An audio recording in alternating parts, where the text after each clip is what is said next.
Used to be when people talked about the end of the world, we locked them up, or laughed them off. Sometimes both. But we never took them seriously. Maybe we should have. But I'm getting ahead of myself. Better to start at the beginning, with the abduction of Desmond Miles, my son. This boy had no ambition, no direction, no plans for the future. What he did have was a heritage, one he chose to deny. It nearly cost him his life. He was captured and imprisoned. Those who took him believed he could help them find something. The apple. One of several artifacts we call pieces of Eden. Bits of ancient technology scattered across the globe. Some hidden, some found, all of them dangerous. Most are held by a single group, the same group that now had Desmond. You know them as Abstergo Industries.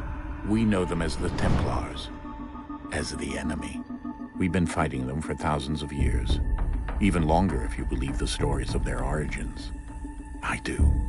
After all, I've seen the truth. That's the beauty and the horror of the Animus. A device that allows us to enter and experience the lives of our ancestors. It holds the power to change everything, to show us history the way it really happened. Up until its creation, to the victor went the spoils, went the truth. We're trying to fix that, to free minds and bodies both. But there's only so much that we can do, and the Templars have the upper hand these days. But something larger than the Assassins and Templars is approaching, bigger than all of us. And if we can't find a way to stop it, these next few weeks will probably be our last. Everyone's last. In the end, it all comes down to him. To Desmond. Through the Animus, he discovered his heritage, explored the lives of his ancestors, and uncovered their secrets. When that was done, he trained. He used another ancestor to provide decades of experience in the span of a few days. It worked. We think. We hope. Soon, though, soon we'll know. That ominous date fast approaches, December 21st, 2012. None of us knows what it'll bring, only that this is where they want us to be, when it does. They've been guiding us in their own fractured, frustrating way. These voices from the first civilization, the ones who came before, a precursor race of immense power and uncertain motives. They're the ones who made the pieces of Eden. This is where they've led him, and through him, us. He stands at the entrance to this long-lost place, armed with the knowledge of Altair and the abilities of Ezio. He holds in his hands the apple of Eden, and we stand at his side, ready to support him however we can. His name is Desmond Miles, and he has brought us to the end.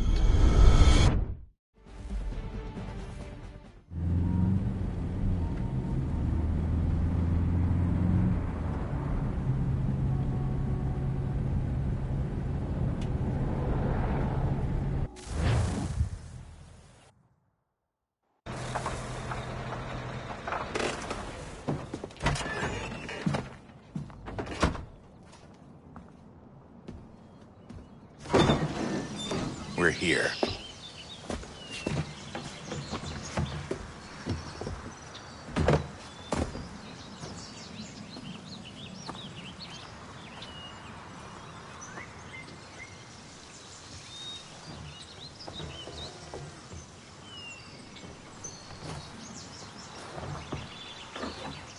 Let's go.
In another moment, down went Alice after it, never once considering how in the world she was to get out again.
I think we're here.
The key. You must find the key. Son? Sir.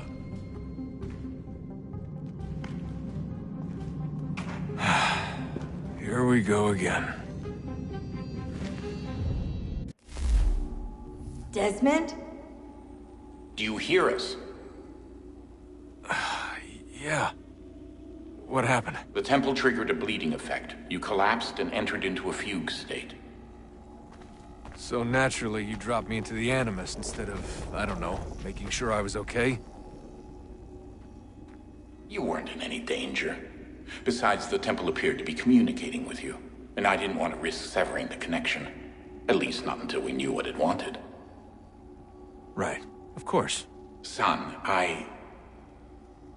No, it's fine. I get it. And I know what I'm looking for, by the way. It's a key. Just no idea where it is, though. I guess that's why she triggered the bleeding effect. She?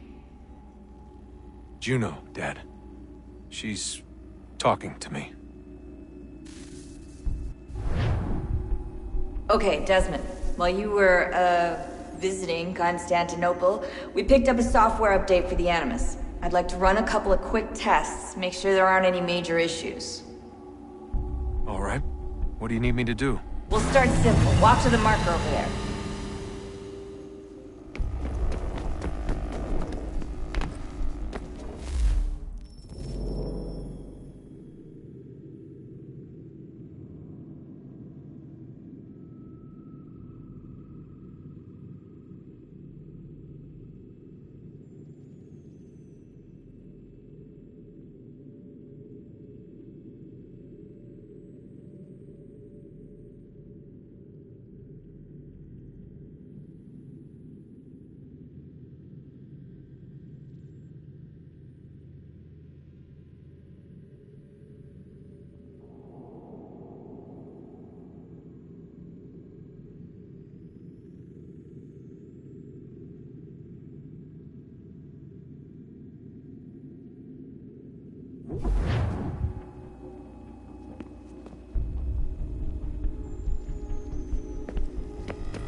Okay, Desmond. Let's practice climbing on these objects.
Run your way through this little obstacle course.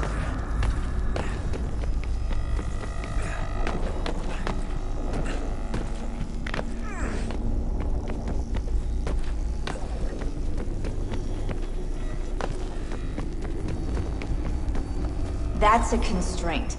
These are optional objectives that raise your synchronization rate. All right, Desmond, follow the on-screen instructions and kill the 2 Templars.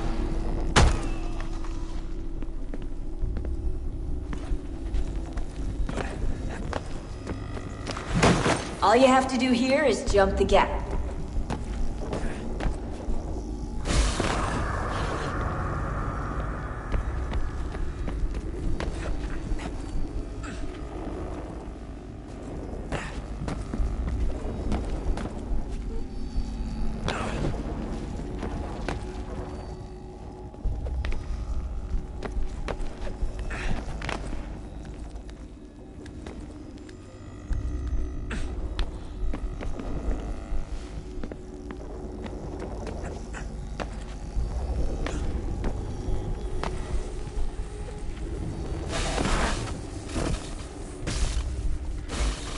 Synchronization levels look good now.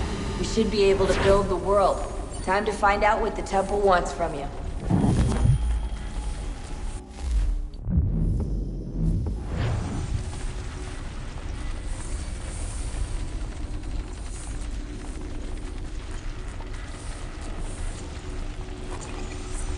Sir? Sir? Everything all right, sir? Yes, fine. I'm just preoccupied, that's all. Don't forget your invitation. Master Birch will be meeting you inside. Thank you.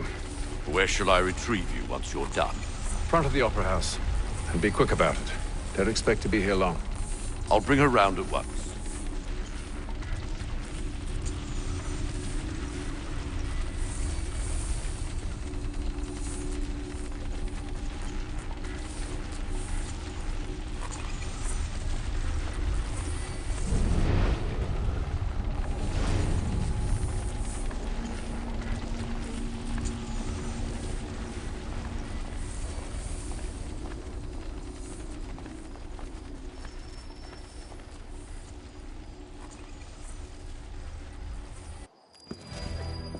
Invitation, please. Shall I take your coat, sir?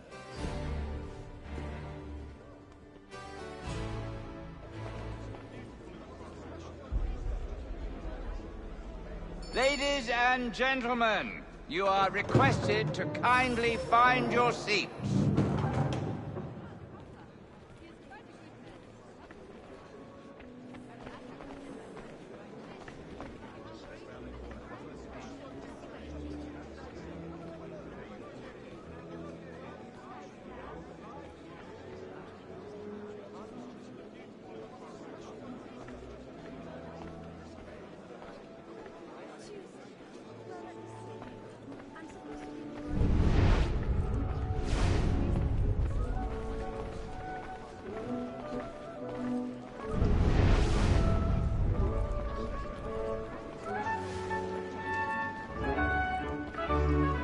Good evening, sir. This way, please.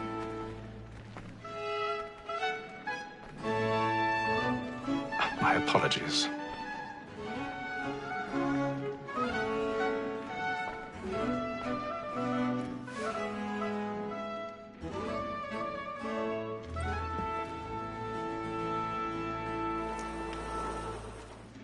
Evening, Hatham. Reginald?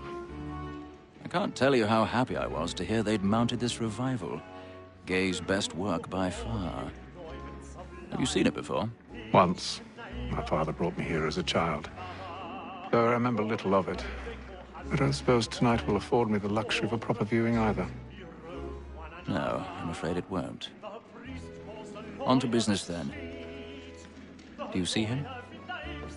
And the statesman, because he's so great, thinks his trade as honest as mine.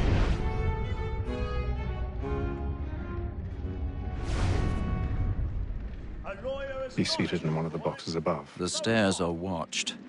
You'll need to find another way up. Both against roads and for I already have. but fitting that we should protect and encourage cheats, since we live by 'em. Sir, Black Mall had sent word of trial comes on in the afternoon, and she hopes you will order matters so as to bring her off.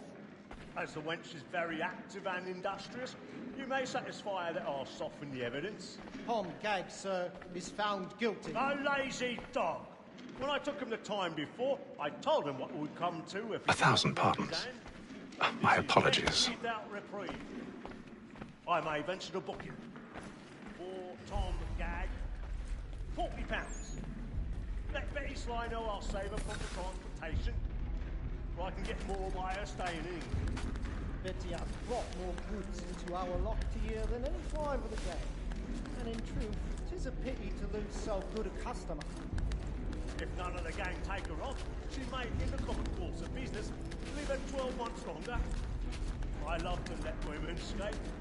A good sportsman always lets the end partridges fly, because the breed of the game depends on them. Besides, here the law allows us no reward. There's nothing to be got by the death of women. except our wives. Without dispute, she is a fine woman. 'Twas to her I was obliged for my education. And to say a bold word, she hath trained up more young fellows to the business than the gaming table. Truly, Filch, thy observation is right. We and the surgeons are more beholden to women than all the professions besides. So that was the word. 'Tis woman that seduces all mankind. Like her we first were taught how we in all. Her very lies do cheat when most cheat time. She tricks us of our money with her hearts. 'Tis woman that seduces all mankind. Like her we first were taught the wheedling arts. Her very lies do cheat when most cheat time. She tricks us of our money with our hearts. For her life moves by night. We round for pride and practice every fraud to bribe her charm. And play. And here they must be feeding to our arms. For her like wolves by night, we round for pride and practice every fraud to bribe her charms. Pursuits of love like law are won by time. And here they must be feeding to our arms.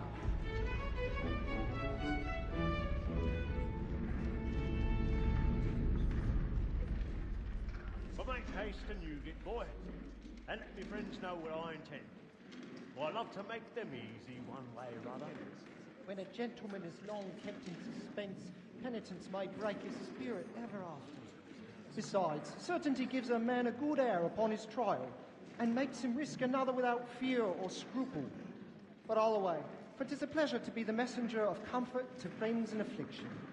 But 'tis now high time to look about me for a decent execution against next session. I ain't a lazy rogue by whom one can get nothing till he's hanged. A register of the gang. Crook-fingered Jack. A year and a half in the service. Let me see how much the stock owes to his industry.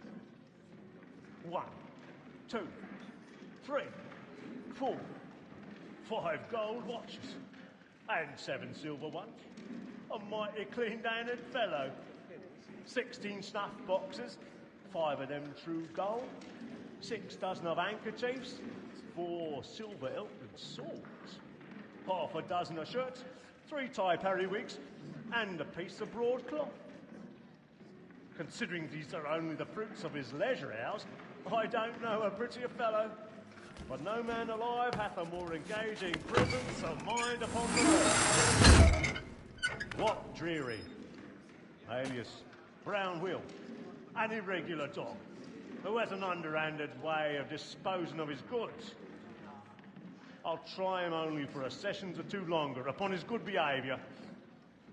Harry Paddington, a poor petty larceny rascal, without the least genius. That fellow, though he were to live these 6 months, will never come to the gallows for any credit. Slippery Sam, he goes up next session. For the villain hath the impudence to have views I've got a bit of stage following fright. his trade. A little Dutch as a courage up with a bloom in your cheek. honest employment. Matt of the Mint, listed not above a month ago. A promising, sturdy fellow, and diligent in his way. Somewhat too bold and hasty, and may raise good contributions upon the public, if he does not cut himself short by murder. Tom Tipple.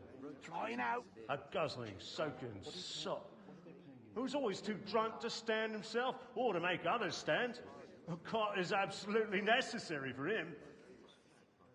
Robbing a bag shot, alias Gorgon, alias Bluff Bob, alias Carbuncle, alias Bob Flying Booty. in. What of Bob Booty, husband? I hope nothing bad hath betided him. You know, my dear, he's a favourite customer of mine. 'Twas he made me a present of this ring. I've set his name down in the blacklist. That's all, my dear. He spends his life among women, and as soon as his money's gone, one or other of the ladies will hang him for a reward. There's £40 lost to us forever. You know, my dear, I Jeremy's never really burning up the boards tonight. He's a marvel. Women indeed are bitter bad judges in these cases, for they are so partial to the brave that they think every man handsome who's going to the camp or the gallows. But make haste and you get, boy, and let me friends know what I intend. For I love to make them easy one way or other. When a gentleman is long kept in suspense, penitence may break his spirit ever after. Besides, certainty gives a man a good air upon his trial, and makes him risk another without fear or scruple. But all away, for 'tis a pleasure to be the messenger of comfort to friends in affliction. But 'tis now high time to look about me for a decent execution against next session. I ain't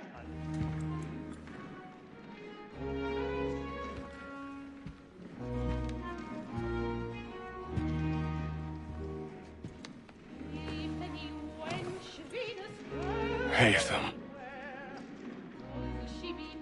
You should have come to me. We would have found another way. Yes. But then you would have known. For what it's worth, I'm sorry. As am I.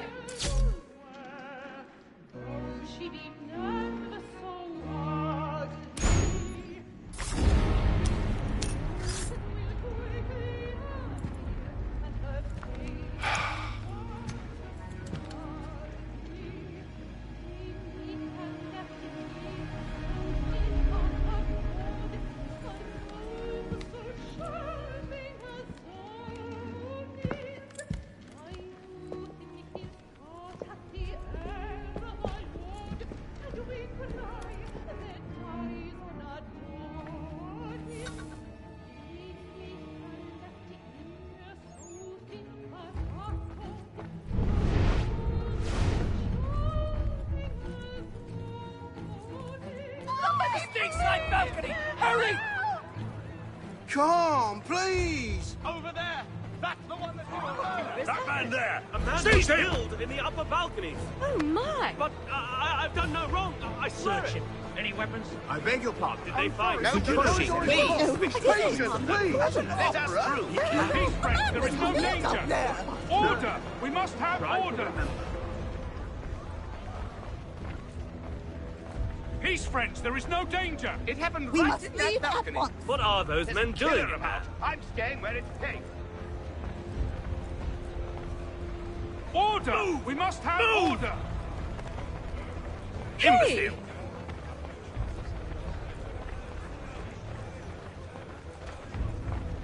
Where are you going?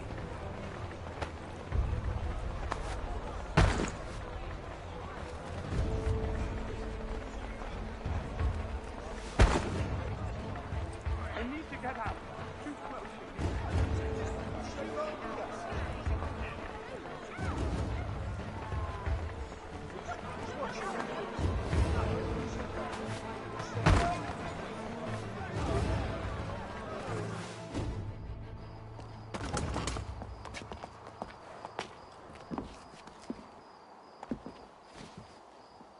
And how was the opera? Rather dull, truth be told.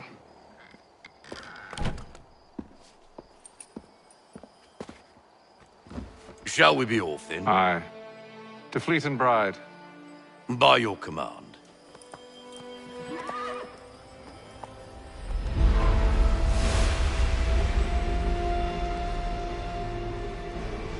Fascinating.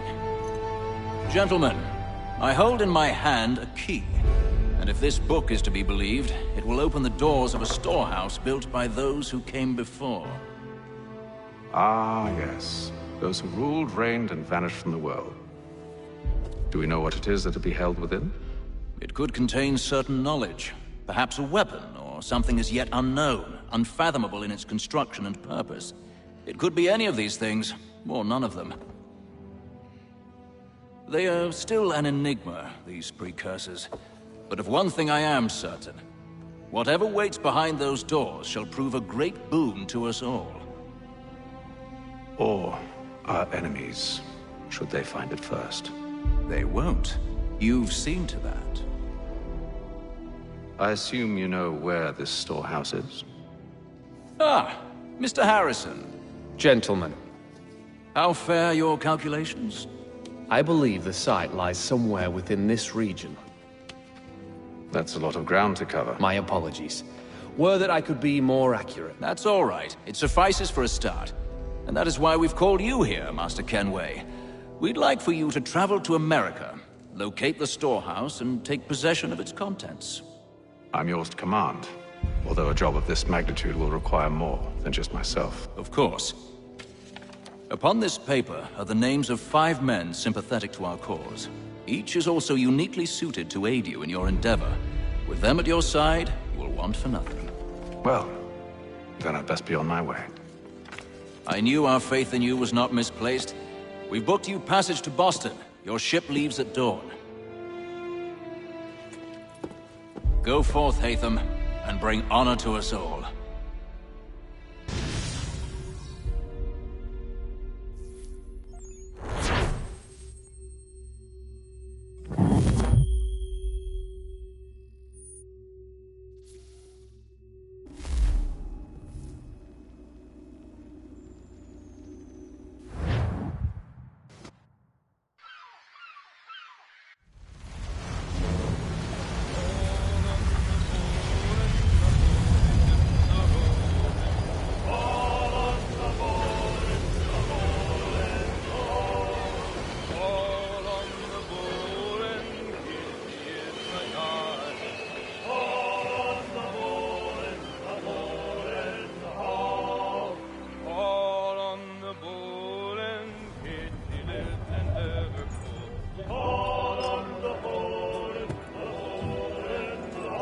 Some fresh air might do me good.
And then all will be well.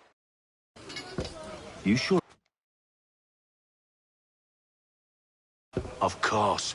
Have I ever led you astray? Nah. So you don't sit right with the others. Have faith, my friend. You'll see. Well, well. Seems our esteemed guest has deigned to grace us with his presence. You might want to head back to your quarters. Top deck's no place for tender parnells. So I thought. And yet here you are. Fancy yourself a joker, eh? Let's see how funny you find this. That's enough, Graves. Stay out of this.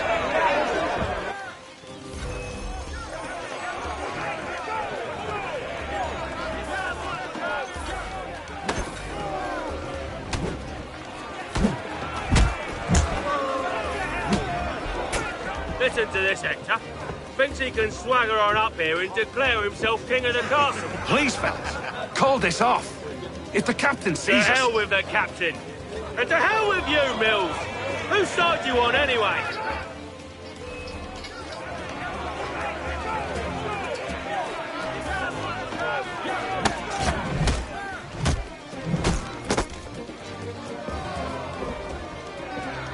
I'm ready to go again if you are. This is unwise. Why's that? You think I'm afraid of you? No.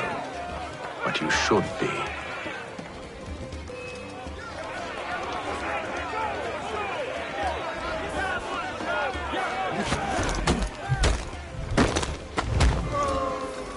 Do you yield? Never! How do you like these odds?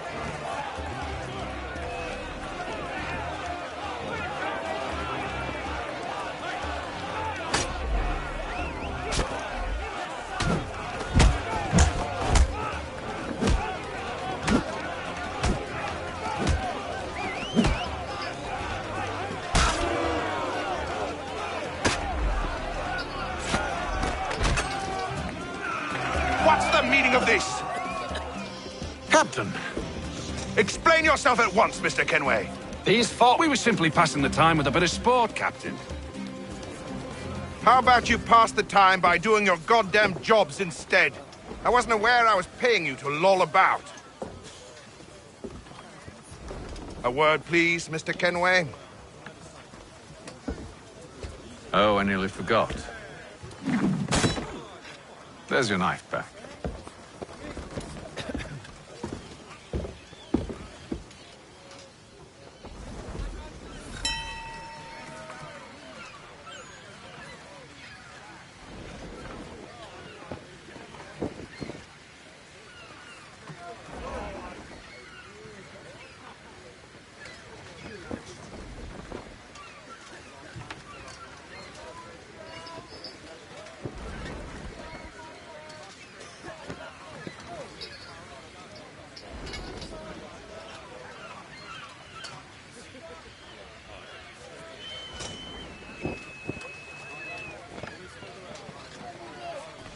I don't care for you, Mr. Kenway.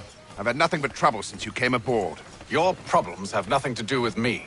I beg your pardon? You're a poor leader, ill-tempered and cruel, and it's clear your crew has no respect for you.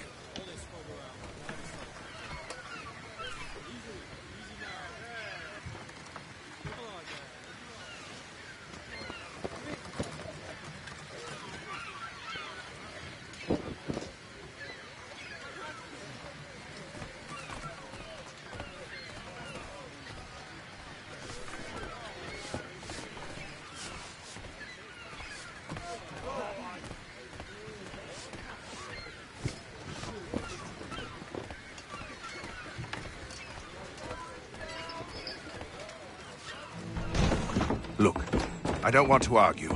In fact, I need a favor. Oh, this is rich. I suspect some of the men intend to mutiny. Really? What a surprise. As I cannot trust any of them, I am compelled to turn to you. And why should I help you? Because if they do intend to betray, I'm the only hope you have of reaching America alive. Well, what will it be? If what you say is true, what other choice do I have? Thank you. But let me be clear. Should you ever dare to insult or threaten me again, I'll not hesitate but to cut off your head myself. Are we understood? Excellent.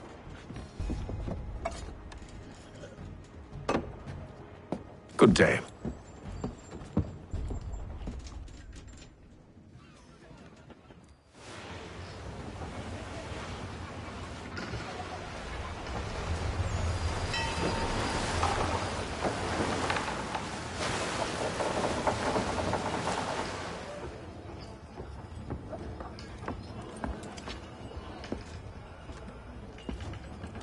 Mr. Kenway.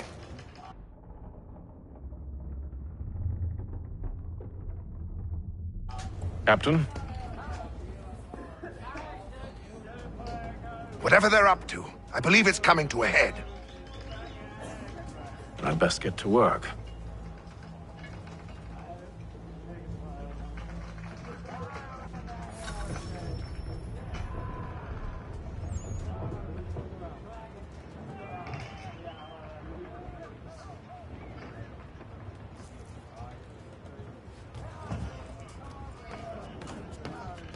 He's cut our rations again. Claims we're You're not having provisioned second thoughts, for are you? such blood. I know it needs to be done. You there! I have some questions for you. That's nice, but I ain't got time to gossip. Probably wouldn't have anything useful to share anyway. You want information? Try the cook or the doctor. Everyone's always chatting them up. The shifty fella won't hardly take his hat off. Keeps his face in too, so we can't see him watch it. Quiet! Here he comes. Make like you're working.